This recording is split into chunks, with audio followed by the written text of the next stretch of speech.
주님의 평안을 빕니다. 오늘 말씀의 제목은 지나친 걱정입니다. 지나친 걱정. 본문 말씀은 출애굽기에 있는 말씀인데 4장 1절에서 17절까지의 말씀입니다.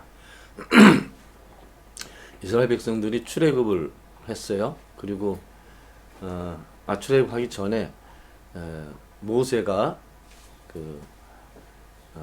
불이 꺼지지 않는 떨기나무를 보죠. 거기서 하나님을 만나고, 그 하나님께서 모세에게 지금 고통 속에 있는 이스라엘 백성들을 구해내라, 이렇게 말씀을 하시는 장면이 3절, 출애굽기 3장입니다.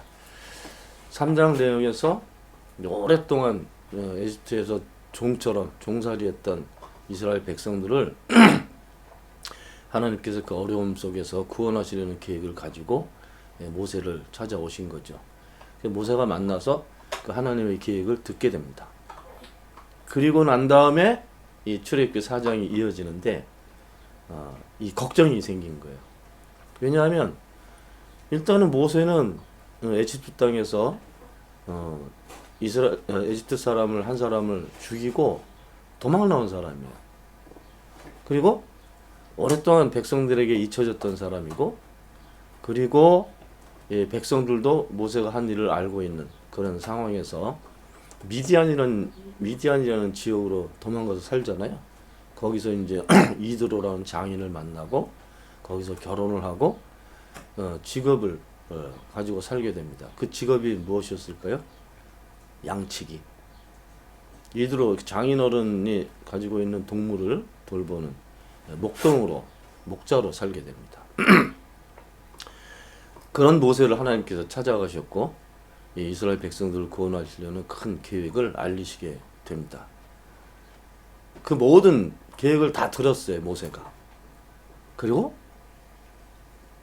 제일 4장 1절은 걱정하는 얘기가 나옵니다. 어떻게 기록되어 있냐면, 그러나 모세는 이렇게 말씀드렸다. 그들이 저를 믿지 않고 저의 말을 듣지 않고 주님께서는 너에게 나타나지 않으셨다 하면 어찌합니까? 여러분들 보세요. 모세가 하나님을 만났을 때 신기한 일이 있었죠. 이 나무에 불이 붙었는데 꺼지질 않는 거예요. 원래 광야에 있는 나무는 스네라는 가시나무인데 크기도 그렇게 크지 않습니다. 50cm에서 1m 정도 그렇게 자라다가 이 사막의 뜨거운 열기로 어떨 때는 불이 나서 없어지기도 하고 말라 죽고 그런 스네라는 나무입니다. 일상 봤겠지, 그죠? 저기서 불이 났다, 꺼졌네, 이렇게 보다가 그날은 불이 안 꺼진 거예요. 그래서 야, 신기하다, 저기 벌써 없어져야 되는데 왜 불이 아직도 남아있지? 그리고 갔던 거예요. 거기서 하나님과 대화를 하게 되는 거예요. 만남이 이루어진 거죠. 그 사건도 좀 신기하지 않습니까? 하나님과 직접 대화를 했다고. 그런데 걱정이 있어요. 왜? 가서 하나님 말씀 전하는데 백성들이 나를 믿지 않으면 어떻게 합니까? 이게 걱정이었어요. 출애굽기 4장은 모세의 걱정으로 시작됩니다. 하나님께서 이렇게 말씀하세요. 야, 내가 들고 있는 것이 무엇이냐? 지팡이입니다. 지팡이 뭐예요?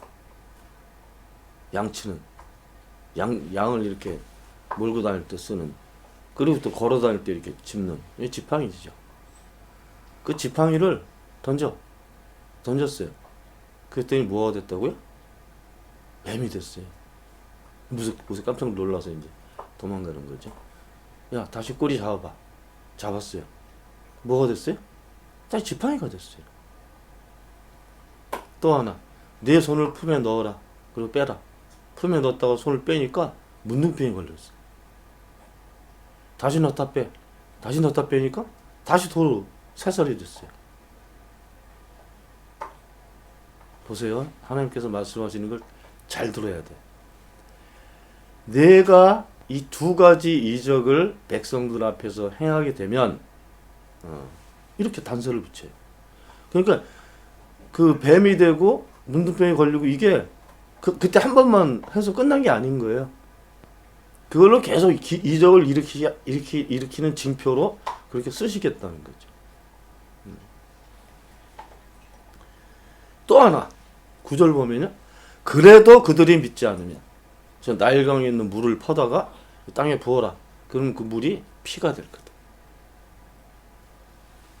이건 지금 이적의 징표를 3개 주신 거예요. 그죠? 이것을 백성들에게 보이면 너를 믿을 거다. 이렇게 말씀하신 거 보면 그렇게 계속 할 수 있는 거잖아요. 이것만 해도 깜짝 놀랄 일인데 그 다음에 하는 모세 말 들어보면요. 이렇게 합니다. 10절 모세가 주님께 아뢰었다. 주님 죄송합니다. 저는 본래 말재주가 없는 사람입니다. 전에도 그랬고 주님께서 이 종에게 말씀하시고 계시는 지금도 그러합니다. 저는 이미 둔하고 혀가 무딘 사람입니다. 제 문 좀 열어줘.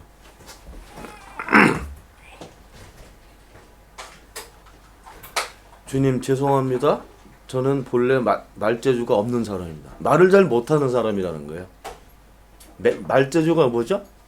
뭔가 아주 이 설명을 잘하고 조리 있게 자기 의사 표현을 잘하고 이제 그런 거예요. 그 어떤 거예요? 그건 약간 이스라엘 백성들을 떠나서 오랫동안 떨어져 살았기 때문에 지금식으로 표현하면 무슨 대인 기피증 뭐 그런 게 있을 수도 있고, 그죠? 실제로 모세가 말을 못했을 수도 있고 자신이 없는 거죠. 근데 보세요. 이 3가지 징표를 하나님께서 제시를 하셨다고. 그럼 일반적으로는 알겠습니다. 하겠습니다. 이렇게 할 텐데 그걸 다 확인하고도 핑계를 대는 거야. 걱정이 되는 거지. 그러니까 출애굽기 4장이 걱정으로 시작했어요. 근데 지금 모세는 좀 지나쳐. 오늘 설교 제목이 지나친 걱정입니다. 모든 삶의 조건들이 돼 있어요. 우리가 살 때도 그런 게 있잖아요. 일반적으로 평균치보다 좀 좋아. 근데 삶의 조건이 좋다고 해가지고 걱정이 완전히 사라지는 건 아닙니다. 상황에 따라서, 어떤 대인 관계에 따라서, 그리고 또 자기가 가지고 있는 핸디캡 이런 것 때문에 대단히 우리말로 하면 쓸데없는 걱정을 많이 해. 그런 이야기 있잖아요. 그 병에 물이 반 있어, 반. 그죠? 어떤 사람은 아이고 물이 아직 반 있구나 이렇게 생각하고, 어떤 사람은 아이고 야 물이 반밖에 없네 이렇게 한다는 거죠. 물이 반밖에 없다고 생각하는 사람은 걱정하고 있는 거예요. 저 물 빨리 떨어질까봐. 그러니까 이 걱정이라는 게 동전의 앞뒤 같아요. 어떨 때는 이렇고 어떨 때는 이렇고. 모세 같은 경우도 지금 하나님 말씀을 백성들에게 갈 수 있는 충분한 조건이 돼 있고, 그죠? 그것도 하나님께서 이렇게 말씀하셔요. 내가 돕겠다. 네 말 못하는 게 무슨 문제니? 말 못하게 하는 것도 나고 말 잘하게 하는 것도 나고, 보게 하는 것도 나고 보지 못하게 하는 것도 나고. 내가 도와줄게. 그래도 안 해. 옆으로 또 핑계대. 12절 보면 그러니 가거라. 하나님께서 내가 말하는 것을 내가 돕겠다. 내가 할 말을 할 수 있도록 내가 너에게 가르쳐 주겠다. 하나님께서는 모세를 계속 설득하고 계신 거예요. 아유 못하겠어요. 야 이런 이적을 행하면 백성들이 믿을 거야. 그래도 못하겠는데. 그러면 네가 할 말을 할 수 있도록 내가 도와줄 거다. 계속 모세를 설득하고 있어. 근데 보세요. 13절 모세가 머뭇거리며 주님 죄송합니다. 제발 보낼 만한 사람을 보내시기 바랍니다. 이 세 번이나 발뺌을 하고 있어요.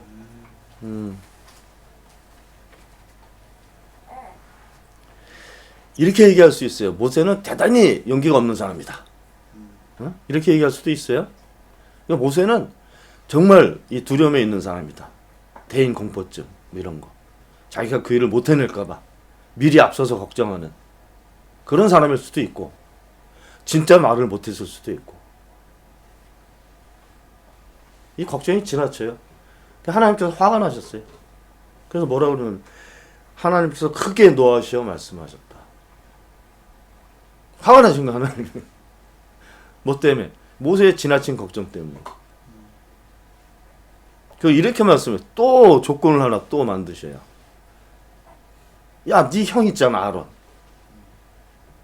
그 아론 말 잘하니까 내가 너한테 보내줄게. 지금 오고 있다, 아론이.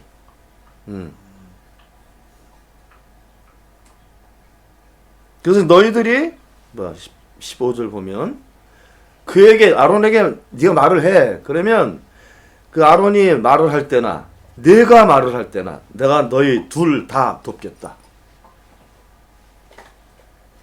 실제로 아론과 같이 일을 해요. 만약에 이런 조건을 하나님께서 안 주셨으면 모세가 혼자 일을 했을 거예요. 근데 나중에 아론하고 같이 일을 합니다. 그리고 이 지팡이를 가지고 해요. 이렇게 생각해야 됩니다. 내가 삶의 조건이 조금 흔들리거나 내 믿음이 조금 흔들리거나 그런다고 해서 모세처럼 이렇게 지나치게 걱정할 일이 없어요. 이렇게 보고 있는 것을 살짝 시선만 돌려도 우리의 삶이 얼마든지 달라질 수 있습니다. 우리의 눈높이를 살짝만 들어도 하나님이 보일 수도 있어요. 내 발 앞에 현장만 이렇게 보다가 돌불에 걸려 넘어질 수도 있잖아요. 거기에 살짝만 들어도 다른 세상이 보일 수 있다고요. 내가 A라는 생각을 아주 나쁘게 하고 있어요. 근데 그게 A일 수도 있고 A가 아닐 수도 있는 거잖아요. 그냥 살짝 시선만 돌려도 내 삶의 상황이 다른 방향으로 나아갈 수가 있습니다. 근데 하나님께서는, 우리가 믿는 하나님은 우리를 알고 계시고 우리를 사랑하신다고 우리가 믿고 있잖아요. 그렇게 고백하고 있잖아요. 그죠? 그러면 내가 살아가는 내 삶은 내가 혼자 가는 게 아니야. 물론 내 배우자하고 내 가족하고 같이 가죠. 그렇지만 우리의 삶은 우리가 혼자 가는 게 아니에요. 이스라엘 백성들이 광야길을 혼자 간 게 아니라고요. 밤낮으로 함께 하시는 하나님이 계신다고요. 이게 우리 신앙 고백이잖아요. 모세는 직접 하나님하고 대화하고 있으면서도 이 걱정이 지나친 거야. 그러니까 모세처럼 살면 안 돼요. 뭔가 우리에게 알려주시고 우리에게 지혜를 주시고 어떤 상황을 변화시키시고 하는 이런 것을 한 번이라도 본다면 그냥 가면 돼. 왜? 같이 가시는 하나님이 계시니까. 사실 사람들, 친구들 수없이 사귀고 만나는 것보다 하나님께서 계시면 우리의 삶은 훨씬 더 나아질 수 있습니다. 근데 하나님 보세요. 지금 조건이 네 개 나왔죠? 지팡이가 뱀 됐다고 딱 잡고. 이건 실제로 바로 앞에서 행합니다. 바로 앞에 던져. 근데 바로의 마술사들도 같이 해.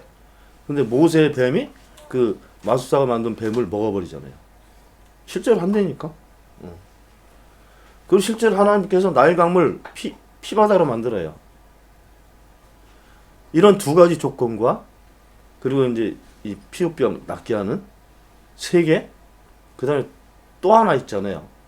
아론을 동역자로 같이 붙여주신 거. 그런데 또 하나 있어. 그게 뭡니까? 5번째 조건. 마지막 절에 있죠. 17절. 너는 이 지팡이를 손에 잡아라. 그리고 이것으로 이적을 행하여라. 그냥 쉽게 들리죠. 하나님을 만나기 전에 모세가 잡은 지팡이는 뭐예요? 자기가 살기 위해서 양을 돌볼 때 쓰는 그런 도구야. 근데 하나님께서 너는 이 지팡이를 잡아라. 그리고 이적을 행하여라. 이렇게 말씀하셨어요. 하나님 만난 다음에 이 지팡이는 어떤 지팡이예요? 이적을 행하는 지팡이가 됩니다. 기적을 드러내는. 그 성서에서 우리가 읽을 수 있는 대표적으로 지팡이를 가지고 이적을 일으킨 장면들이 몇 군데 있거든요. 첫 번째는 뭐예요? 이 지팡이로 바로 앞에서 이적을 보인 거야. 뱀을 만든 거죠. 다시 잡으면 다시 지팡이가 됐어. 실제로. 두 번째는 뭐예요? 이 지팡이로 일으킨 두 번째 이적. 홍해바다. 이게 지팡이가 내밀고 있었잖아요. 밤새도록. 갈라졌어요. 또 한 번 있어요. 언제일까? 신광야에서 이스라엘 백성들이 물이 없어가지고 막 불평하다가 돌을 들고 모세에게 달려옵니다.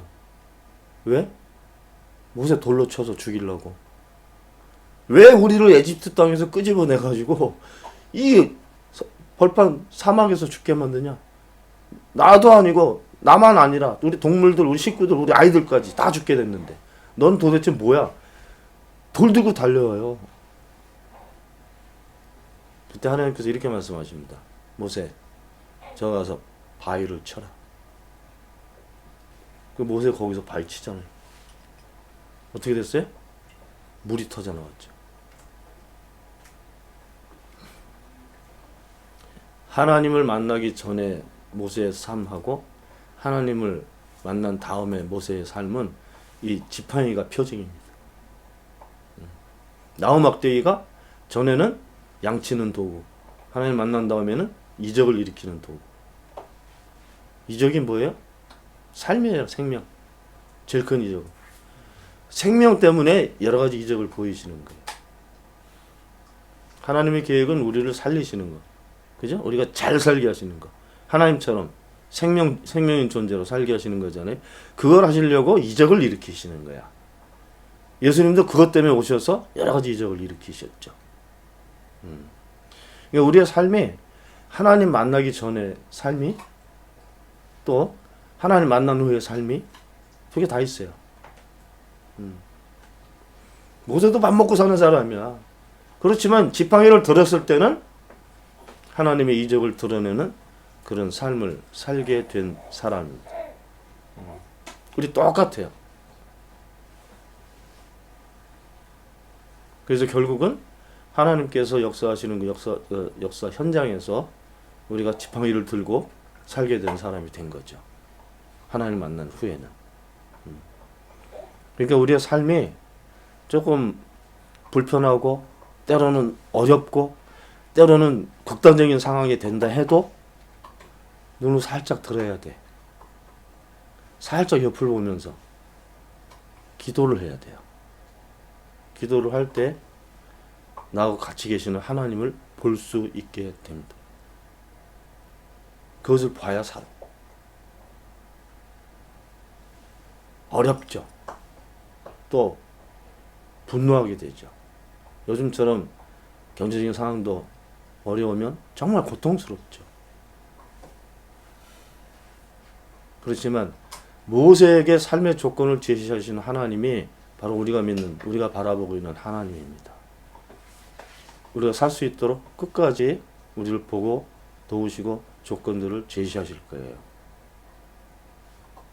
지나친 걱정, 모세처럼 하지 말고 걱정이 돼도 나와 대화하시는 하나님과 같이 그 어려운 현장들을 벗어날 수 있게 되기를 바랍니다. 그리고 하나님께서 원하시는 대로 잘 살아갈 수 있게 되기를 바랍니다. 기도합시다.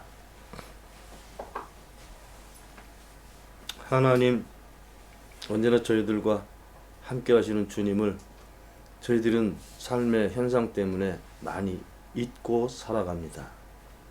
어떨 때는 모세보다 더 걱정을 하면서 그렇게 살 때도 있습니다. 저희들을 잘 돌봐주시고 지켜주시고 저희들이 가지고 있는 걱정에서 저희들이 벗어날 수 있도록 하나님께서 도와주시기를 바랍니다. 그래서 주의 백성들이 모두 하나님의 계획 안에서 안전하고 편안하고 잘 살 수 있도록 은총을 베풀어 주시기를 바랍니다. 우리 주 예수 그리스도의 이름으로 기도하옵나이다. 아멘.